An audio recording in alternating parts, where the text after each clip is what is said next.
in the latest taxpayer union poll, we're up to 5.8%.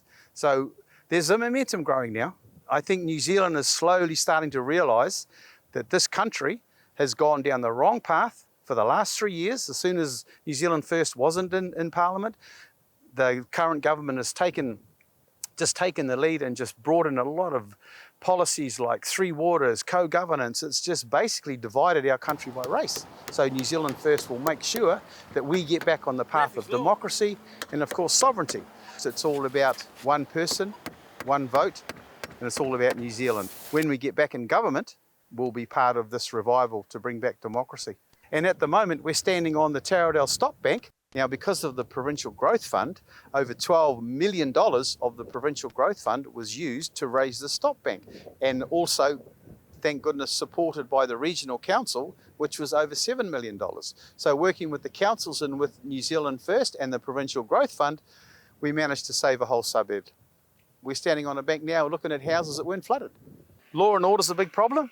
As a retired corrections officer, I know that a lot of the prisoners that come into prison got out a lot earlier than they should have. There's some lesser sentences being applied, especially now in the last couple of years. Crime is now up to over 25-30% higher. So it takes a lot for a guy to get into prison, that we make sure that they stay there and do what they need to do their sentences. In regards to health, during the latest cyclone, Napier was cut off. We were actually isolated from any health system. And the reason is because everything now is in Hastings, so this needs to be something looked at specifically in Napier. Well, mandates, the first lockdown, the party was approved with the lockdown because obviously something new had come in and people weren't aware of what was going on. But then when the second lockdown came, no, it was sort of going too far when you could have looked at other areas. And there were a lot of people who didn't want to get vaccinated, and I'm fully vaccinated, but it was a choice.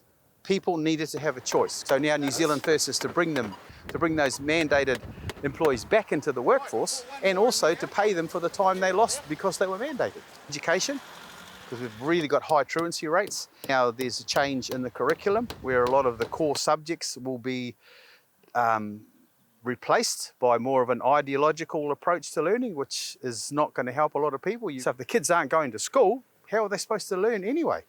The demand for homes, to build more housing, to get, it's basically just to look at the whole housing process. And it's just so hard to get into housing at the moment. So that's another thing we need to look at is the young getting into a home.